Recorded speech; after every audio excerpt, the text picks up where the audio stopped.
여러분들 이런 고민해 보신 적 있습니까? 우리가 소위 말하는 세상은 지금 무엇 때문에 고민하고 걱정하고 세상은 염려하고 있는지, 또 그리고 우리가 세상이라 말하는 그들은 우리에게는 이렇게 익숙한 이 교회와 기독교를 도대체 어떻게 생각하고 있는지, 또 우리는 세상이 하고 있는 그 고민, 또 그들의 염려, 그들의 걱정을 해결해 주고 싶은 마음은 우리 안에 있는지, 그리고 그 해결해 줄 수 있는 능력이 우리 안에 있는지 심각하게 생각하고 고민해 보신 적 있으십니까? 바울은 제가 말씀드린 이런 고민을 많이 하고 있었습니다.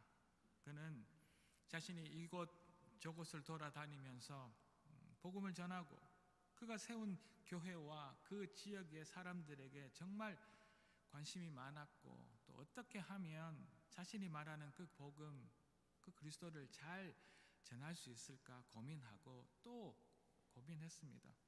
그 당시에 골로새라는 지역의 기독교인들이 그 지역에 사는 아직은 예수를 핍박하고 예수를 믿지 않는 사람들에게 되려 종교적으로, 사회적으로, 또 문화적으로 영향을 받고 있었습니다.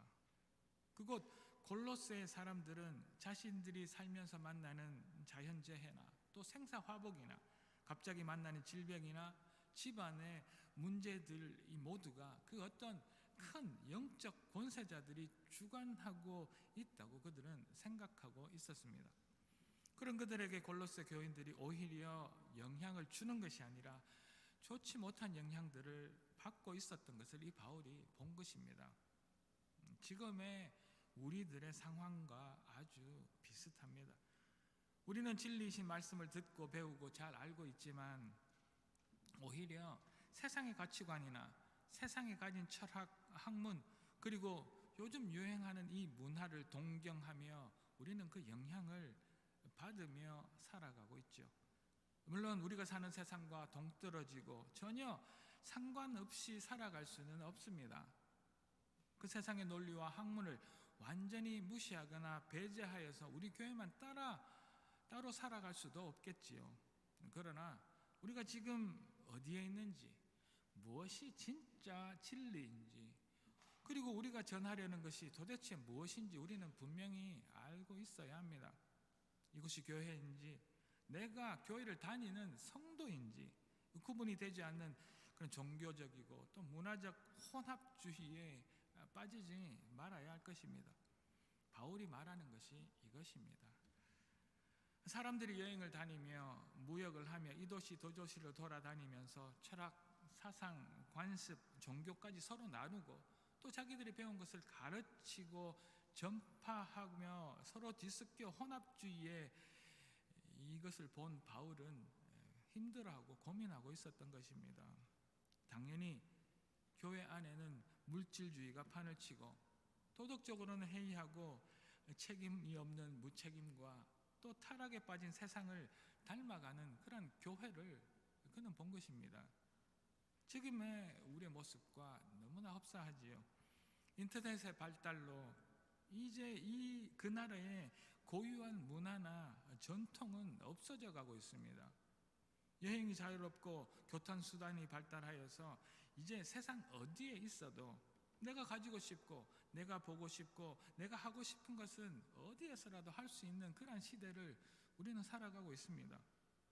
또 과학이 발달하고 물질이 넘쳐나니 대부분의 많은 나라들은 먹고 사는 것 그런 걱정보다 내가 이제 어떤 더 좋은 것을 먹을 수 있을까 고민하는, 더 화려하고 부유한 생활을 바라는 그 물질 만능주의가 온 세상을 뒤덮은 그런 세상을 우리는 지금 살아가고 있죠.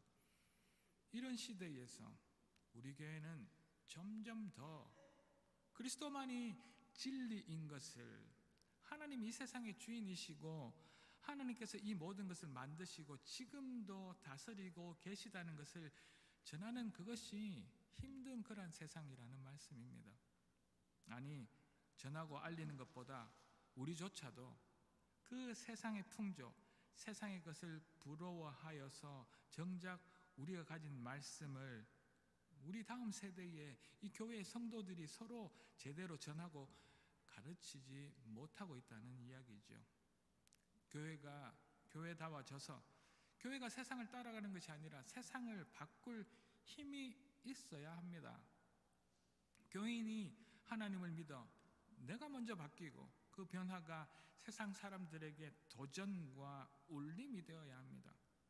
점점 세상과 교회의 구분이 없어지는 지금, 점점 말씀과 하나님의 하나님 되심이 우리 안에 약해져 가고 있는 지금, 우리가 어떻게 해야 할까? 오늘 이 말씀을 통하여서 고민하고 결단하는 은혜가 오늘 이 시간 우리 안에 넘쳐나기를 소망합니다. 그런 마음으로 먼저 첫째입니다. 우리는 택하심을 받은 하나님의 사람으로 하나님께서 우리에게 하신 것처럼 행해야 합니다. 오늘 본문 12절과 13절의 말씀 보도록 하겠습니다.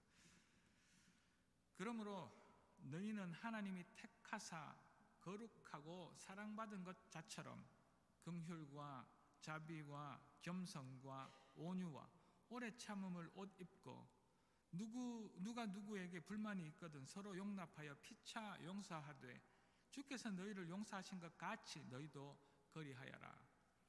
우리가 교회입니다. 건물이 교회가 아니라 건물은 그저 예배당이고 우리가 교회입니다. 교회를 여러 가지로 말할 수 있겠지만 보통 교회를 이렇게 이야기합니다. 하나님께로 부름받은 그런 무리들, 또 세상으로부터 하나님의 자녀로 부르심을 받은 자들의 이 모임을 우리는 교회라 말합니다. 본문에서도 말하고 있는 것처럼 우리는 하나님께서 직접 택하시고 우리를 거룩해 하시고 또 하나님의 사랑을 받은 사람들입니다. 그렇게 택하심을 받은 우리들은 하나님께서 우리에게 해 주신 것 같이 행동하고 살아가야 한다고 오늘 본문은 말씀하고 있습니다. 우리들은 하나님의 선택을 받았습니다. 그리고 엄청난 사랑도 받았습니다. 그래서 우리들은 이 세상의 다른 사람들과 같은 공간, 같은 시간, 같은 모든 것들을 공유하고 살아가지만 그러나 그들과 똑같은 생각과 가치관과 진리를 가지며 살아갈 수는 없습니다.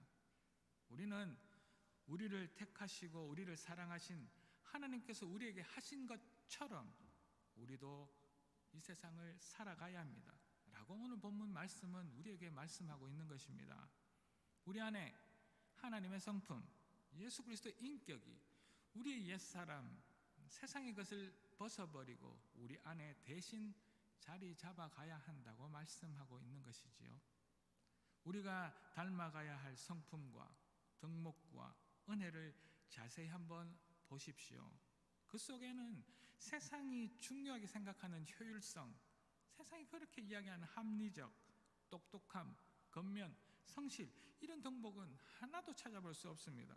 대신 우리에게 가장 먼저 권하고 있는 것은 고통당하거나 가난한 사람들을 깊은 마음속으로부터 우러나오는 그 공감인 긍휼, 다른 사람의 모자라는 것을 채워주려고 친근하고 착한 마음인 자비, 다른 사람 앞에서 내가 아무 의미 없이 나의 자신을 낮추며 깎아내리는 것이 아니라 교만이 없고 독선적이지 않은 진실한 겸손, 자신 능력이 자신의 그 모든 것들을 통제하는 온유, 어떠한 공평하지 않는 못한 그러한 잘못된 일들을 당한다 할지라도 상처가 있어도 복수하지 않고 견딜 수 있는 오래 참음과 용납, 그리고 마지막으로 나 혼자 단순히 참아내는 것이 아니라 서로 간에 적극적인 용서를 하라고 오늘 이 본문은 우리에게 말씀하고 있습니다.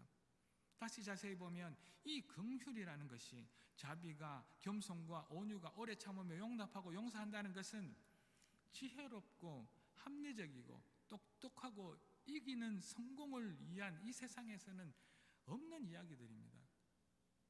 그런 말들을 위해서는 내가 손해보고 내가 양보해야 할 것이 너무 많은 말들이기 때문입니다.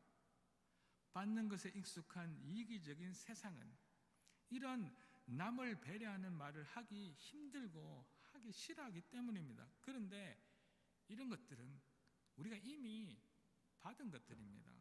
우리가 하나님에게로부터 받은 것들입니다. 하나님께서 예수 그리스도를 통하여 우리에게 이미 주신 긍휼, 자비, 겸손, 온유, 용납, 용서를 말하는 것이지요. 이것을 택하심을 받은 우리가 다시 세상에 내 이웃에 다른 사람들에게 다시 나누어 주며 살아라고 오늘 말씀하고 계시는 것입니다. 그래서 우리 안에는 빚진 마음이 있어야 합니다. 내가 이 세상을 살다 엄청난 빚을 누구에게 지고 빚을 지고 살아가는데 내가 빚을 진 그 사람이 나에게 와서 이거 모든 것들을 없애주었답니다. 그래서 나는 자유로워졌습니다. 그렇다면 내가 빚이 없어진 그 자유함과 그 고마움만큼 우리도 누군가에게 되돌려주며 살아야 하는 것이 너무나 당연한 상식이고 이치이죠. 그런데 우리 교회는 그렇지 못한 것입니다. 그래서 욕을 먹고 비난을 당하는 것이지요. 지금 우리 그리스도인들이 또 교회가 이 자유로운 캐나다나 이 자유로운 한국에서 비난받고 욕을 먹고 수치를 당하고 하나님의 영광을 땅에 떨어뜨리는 것은 예수 그리스도가 하나님인 것을 부정하는 공산주의 사회나 그 독재의 세상에서 예수를 믿는 것을 엄격히 통제하고 막는 세상에서 우리가 예수를 믿으며 오는 그런 핍박과 환난이 아닙니다. 우리가 사는 이 시대에 교회가 비난을 받고 사회에서 따돌림을 당하는 것은 우리가 예수를 너무 잘 믿어서 우리가 모든 것을 걸고 목숨 걸고 믿어서 오는 그런 환난과 핍박, 어려움이 아니라는 말씀입니다. 우리가 예수에게 받은 십자가의 긍휼, 끝없는 자비, 죽을 수밖에 없는 죄의 용서와 용납을 내가 이미 받아서 누리고 사는데 이런 것을 나만 당연히 가지며 살아야 한다는 그 생각, 내가 다른 사람에게 나누어 주며 살아야 한다는 것들을 잊어버리고 살기 때문입니다. 그런데 세상은 우리가 예수에게 받은 것을 우리보다 더 잘 알고 있습니다. 그들은 아는데 우리는 아무것도 받은 것 없는 것처럼 그저 함부로 살기 때문입니다. 세상 사람들은 자기들과 전혀 다르지 않은 삶을 사는 우리 그리스도인을 보고 욕을 하는 것이지요. 우리의 너무 이기적인 모습 때문에 우리는 지금 이 시대에 도전을 주거나 이 시대의 아픔을 해결할 도움이 아니라 우리는 비난을 받고 있는 것입니다. 이 세상도 압니다. 책을 보았고 인터넷으로 예수를 들었고 예수가 어떤 사람인지 우리만큼은 압니다. 그래서 교회가, 그래서 성도가 그곳이 어떤 곳인지 어떤 사람이 되어야 하는지 우리만큼 그들도 알고 있습니다. 그런데 예수처럼 사는 교회, 성도가 없습니다. 그래서 세상은 화가 나 있습니다. 그들은 지금 엄청나게 아픕니다. 그들도 자신이 병들어 있는 것을 알고 누군가가 자신들을 고쳐주기를 간절히 바라고 있습니다. 그러나 예수를 믿는 우리 교회에서 우리 성도들에게 답을 찾을 수 없음을 알고 실망한 것입니다. 그래서 교회를 향해 분노하고 있는 것이지요. 그들은 우리 교회와 우리들에게 예수의 말을 듣고 싶어 하는 것이 아닙니다. 그들은 우리 교회와 우리들에게 예수의 긍휼과 예수의 자비와 예수의 모든 것에 대한 용납과 끝없는 용서의 그 행위를 보고 싶어 하는 것입니다. 그래서 예수의 십자가의 죽음으로 우리가 살리움을 받은 것처럼 이 세상도 그 사람들도 자신의 문제가 우리를 통해 이 교회를 통해 해결받고 고침받고 싶어 하는 것인 줄로 믿습니다. 이것 때문에 하나님께서 우리를 택하시고 우리를 교회로 부르신 것입니다. 죽어가는 이 막다른 골목에서 브레이크도 없이 고속으로 질주하고 있는 이 세상에 예수님의 긍휼과 자비와 온유와 겸손과 용납과 용서를 전해보라고 우리를 이 세상에 보낸 것입니다. 우리가 하나님께로부터 받은 것처럼 그대로 갚아주기를 바라시고 우리를 택하시고 이 세상에 보내신 것이죠. 세상에 빚진 마음을 가지고 하나님이 우리에게 하신 것처럼 살아가는 우리 갈릴리가 되기를 축원합니다. 그래서 그들을 변화시키고 이 세상을 구해낼 수 있는 힘이 우리 갈릴리 안에 충만할 수 있기를 이 아침 주의 이름으로 축복합니다. 그래 하실 하나님을 찬양합니다. 그리고 둘째입니다. 이제 우리는 이 모든 것 위에 사랑을 더해야 합니다. 오늘 본문 14절입니다.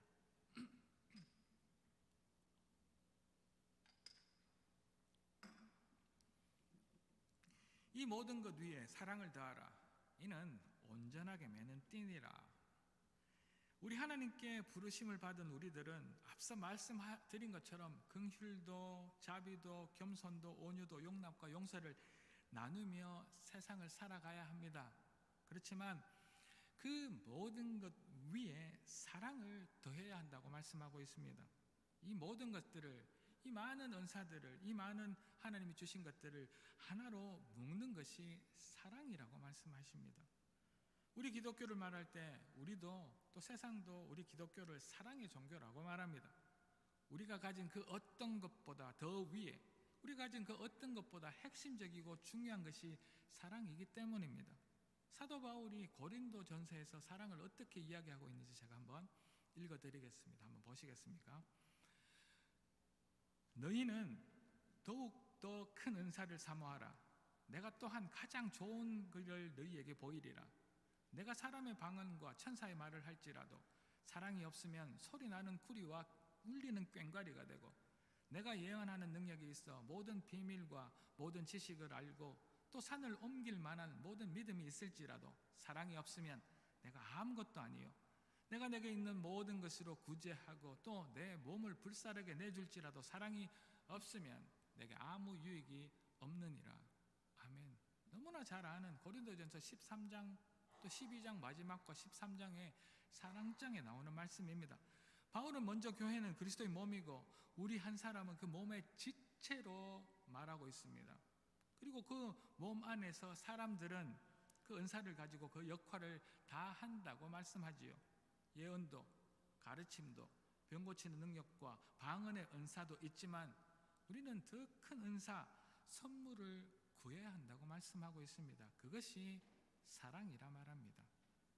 그러면서 우리가 은사가, 우리의 재능이 방언을 말하고 천사의 말을 한다 해도, 예언을 하고 모든 지식이 있어서 비밀을 풀 수 있다고 하여도, 그리고 믿음이 넘친다고 하여도, 내 재산을 나누어지는 희생이 있다고 할지라도 더 큰 선물인 사랑이 없다면 그 어떤 것도 아무것도 의미가 없다고 말씀하고 있습니다.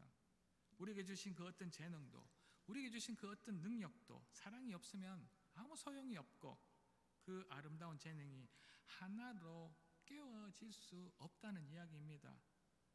여러분들 잘 아시는 것처럼 우리나라 속담에 구슬이 서말이라도 꿰어야 보배라는 말이 있습니다. 우리 안에 진짜 긍휼이 있고 우리가 누군가에게 자비로움을 나누며 또 어떤 불합리한 것도 용납하고 용서한다 할지라도 사랑이 없으면 이 모든 것이 세상의 그 어떤 것과 온전하게 관계를 맺을 수 없다는 이야기입니다. 교회도 우리도 하나님께서 우리에게 하신 일들을 똑같이 흉내내 할 수는 있습니다. 그러나 사랑으로 하지 않는다면 그것이 완전할 수 없다는 이야기입니다. 이 사랑 안에는 모든 것이 있기 때문입니다. 이 사랑 때문에 자신의 모든 것을 포기한 한 인간 예수의 희생이 그 사랑 안에 있기 때문이지요. 십자가의 사랑을 말합니다. 죽기까지 순종한 십자가의 사랑을 말합니다.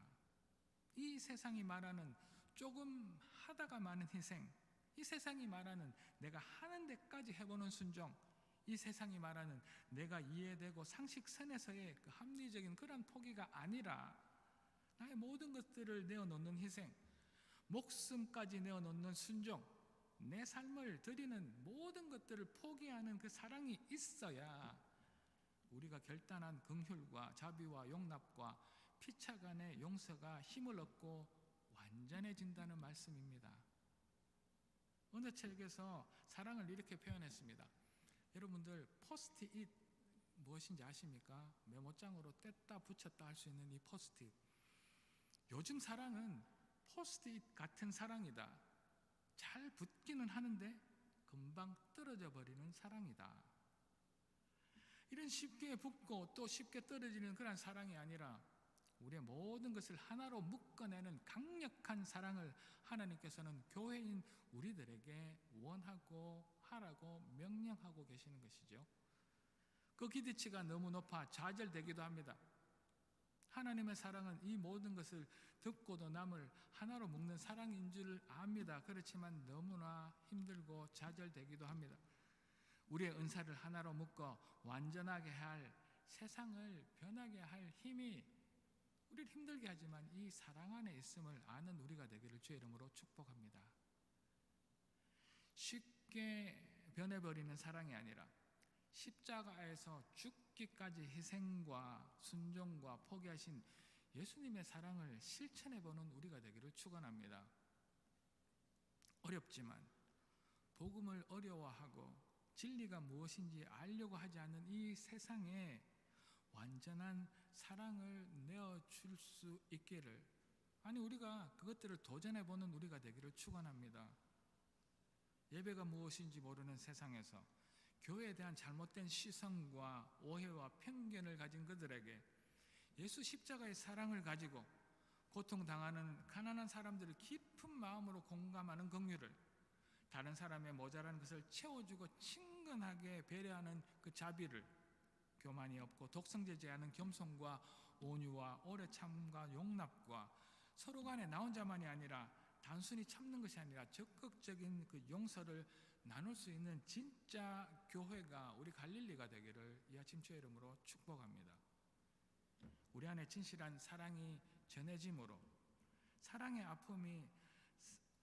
아픔이 이 사랑으로 치유되고 세상에 숨겨놓은 그 눈물을 사랑으로 닦아줄 수 있는 우리 갈릴리, 우리 모든 성도가 되기를 다시 한 번 더 축원합니다. 그리하실 하나님을 찬양합니다. 세 번째입니다. 그래서 우리 안에 그리스도의 말씀으로 채워져야 합니다. 오늘 본문 16절과 17절을 제가 다시 한 번 더 읽어드리겠습니다. 죄송합니다.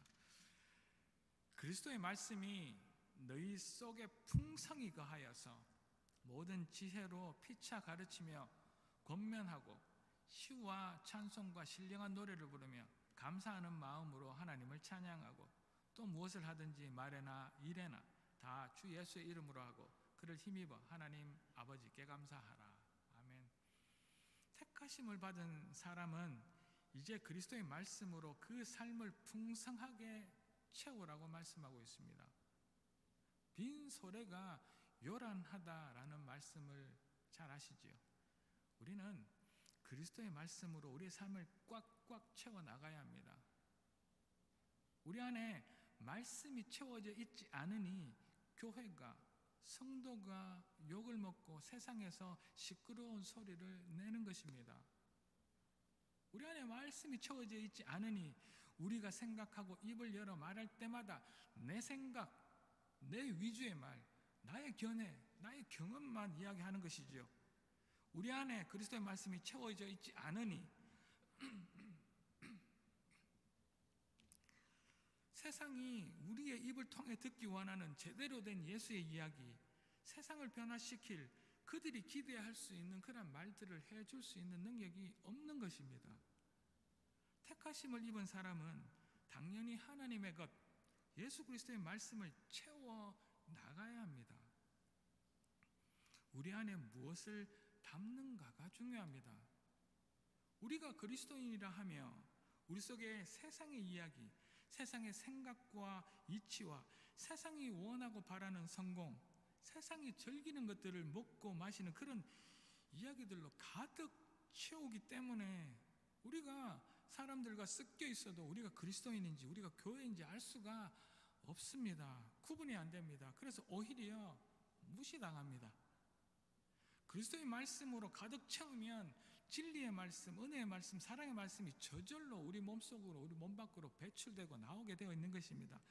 16절의 말씀을 다시 한 번 더 보면 우리 안에 그리스도의 말씀이 풍성하게 채워져서 이제 우리는 하나님의 지혜를 얻게 된답니다. 그 지혜를 서로 나누고 가르치고 서로 세워줄 수 있다고 말씀하지요. 그리고 그리스도의 말씀이 꽉 차 있으니 우리에게서 아름다운 찬양이 드러난답니다. 우리 안에 행복이 기쁨이 없으면 찬양이 나올 수가 없겠지요. 그러나 그리스도의 말씀이 우리 안에 충만해서, 그래서 우리가 슬픔에서부터 그 어려움이 있지만 기뻐하고, 그래서 그 어려움 가운데 즐거워하며 감사함이 넘치기 때문에 진정한 찬양이 말씀으로부터 흘러 나온다는 이야기입니다. 우리는 우리 마음 안에 말씀이 들어갈 자리를, 그 공간을 충분히 마련해 두어야 합니다. 우리 안에 말씀을 채운다는 것은 말씀이신 인카네이션, 성육신 하신 이 말씀이신 예수 그리스도를 우리 안에 모시는 것과 동일한 이야기입니다. 우리 안에 말씀이 채워지면 채워질수록 우리 안에 채워져 있던 수많은 부질없던 세상의 것들이 몰려 나가는 것입니다. 더러운 구정물이 가득한 항아리에 맑은 샘물을 계속 붓는다고 생각해 보십시오. 그 항아리의 크기에 따라 걸리는 시간은 다르지만 어느 순간 그 항아리 전체가 깨끗한 샘물로 가득 차는 것을 우리는 보게 될 것입니다. 지금은 우리가 긍휼과 자비와 온유와 겸손, 용납과 인내, 용서, 그리고 사랑을 알고만 있고 온 힘을 다해 노력만 하고 있지만 여전히 세상의 소리에 밀려 세상의 유혹에 빠져서 내가 왜 이러나, 우리는 세상을 바꾸고 변화시킬 힘이 없나 보다 생각하게 되겠지만, 우리가 우리 안에 끊임없이 그리스도의 말씀을 채워나갈 때 항아리 속에 가득했던 세상의 흙탕물들이 다 빠져나가고 하나님의 것들, 하나님이 원하시는 것들만 남게 될 줄로 믿습니다. 우리는 그때까지 계속 말씀을 우리 안에 채워나가야 합니다. 세상의 것들이 밀려나갈 그때까지. 쉽지 않습니다. 눈에 보이지도 않습니다. 우리가 세상을 동경하고 세상의 것들에 매달려 살아온 그 시간만큼 그 시간은 오래 걸릴 것입니다. 그때까지 참아내야 하기 때문에 쉬운 것이 아닙니다. 그래서 제가 항상 여러분들이 귀찮겠지만 말씀을 읽으시라 권면해 드리는 것이지요. 그렇지만 참고 인내하며 매일 말씀을 우리 안에 채워나갈 때 우리는 택하심을 입은 교회로, 우리는 하나님의 택하심을 입을 성도로 거듭나게 될 줄로 믿습니다. 모든 것을 엮어 묶는 사랑, 절대 우리 안에 일어날 것 같지 않은 그리스도의 그 사랑이, 그 말씀이 우리 안에 가득 채워지면 저절로 내가 의식하지 않아도 드러나고 그렇게 사라지게 될 줄로 믿습니다. 그러한 우리가 되기를 이 아침 주의 이름으로 축복합니다. 그 말씀의 힘이 나와 우리가 섬기는 갈릴리를 변화시키고, 또 우리를 무시하고 우리의 말을 들어도 반박하고 동의하지 않는 세상에게 끝내 긍휼과 자비를 베풀고 그 어떤 일에서도 교만하지 않고 겸손으로 모든 불의를 용납하며 또 용서함으로 세상을 변화시키는 힘을 가지게 할 것입니다. 우리가 세상을 두려워하고 세상을 부러워하며 세상처럼 살고 싶어하는 마음이 가득한 것은 내 안에 그리스도의 말씀이 가득하지 않아서입니다. 그 비율이 여전히 세상의 것들이 우리 안에 더 많기 때문입니다. 하나의 그릇에 두 가지 종류의 음식을 담을 수는 없습니다. 그런 용한 능력을 가지고 계시는 분이 계십니까? 짜장면과 짬뽕을 한 그릇에 담을 수는 없습니다. 그래서 중간에 분리하는 짬짜면이 나온 것이지요. 세상에 먹을거리가 가득 담긴 내 안에 그 그릇에 그리스도의 말씀의 양식으로 가득 채워나가는 우리가 되기를 이 아침 주의 이름으로 축복합니다. 그리스도의 말씀으로 누구를 만나도 하나님의 살아계심, 우리의 사랑하심, 구원하심을 전하는 갈릴리가 되기를, 또 저와 여러분들 되시기를 이 아침 주의 이름으로 축복합니다.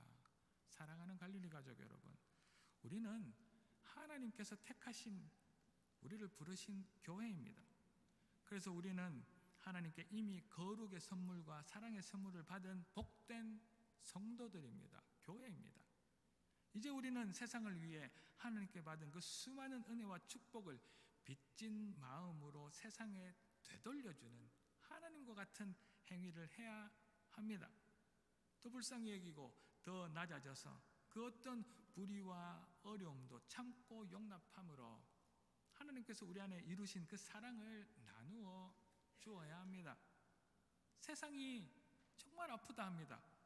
자신들의 아픔을 보이기 싫어서 숨기고 있지만 그들은 지금 아파 죽겠어서 누군가 자신들을 고쳐주기를 기다리고 있습니다. 우리만 모릅니다. 우리가 하나님께 받은 사랑으로 우리 교회와 세상을 하나로 묶어서 그들을 위로하고 그들을 하나님의 사랑으로 변화시킬 수 있는 우리가 되기를 축원합니다. 그 살리고 변화시킬 힘이 다름이 아니라 그리스도 말씀에 있음을 알고 주야로 말씀을 읽고 묵상하여서 말씀으로 채워나가는 우리 교회 우리가 되기를 축원합니다. 그 말씀이 나를 변화시키고 우리의 모든 말과 행동이 주님 예수님처럼 되게 하여서 세상을 치유하고 회복시키며 이 세상을 살릴 것입니다. 우리 갈릴리가 새롭게 해야 할 사명인 줄로 믿습니다. 이런 놀라운 일을 감당하는 우리 갈릴리가 되기를 이 아침 간절히 바라며 기리하실 주님만 하나님만 찬양합시다. 이런 기적이 우리 안에 일어날 것입니다. 이 기적을 주실 예수 그리스도를 주의 이름으로 축복합니다. 우리 다 같이 기도하겠습니다. 할렐루야. 하나님을 찬양합니다. 우리가 하나님의 택하심을 입은 백성인 것만 자랑하는 우리가 되지 않게 도와주십시오. 우리가 택하심을 입은 사람으로 살아가기를 원합니다. 하나님께서 우리에게 그렇게 주신 긍휼과 자비와 용서, 그 사랑을 하나님처럼 세상에 나누는 저희들 되게 하십시오. 그러나 진실된 사랑으로 이 교회와 죽어가는 이 세상을 엮어서 온전하게 만들 수 있는 저희들이 되기를 원합니다. 하나님께서 주신 그리스도의 말씀을 통하여 저희들 안에 그 말씀이 차고 넘쳐서 하나님의 지혜로 찬양하며 감사하며 하나님의 택하심을 입은 교회로 거듭날 수 있는 갈릴리가 되게 도와주십시오. 하나님 주신 이 말씀이 저희들 안에 되새겨지고 다시 한 번 더 아멘으로 동의가 되어지며 그렇게 살아낼 수 있는 저희들이 될 수 있기를 간구하옵고 이 모든 말씀 살아계신 예수 그리스도 이름으로 감사드리며 기도 올리옵나이다. 아멘.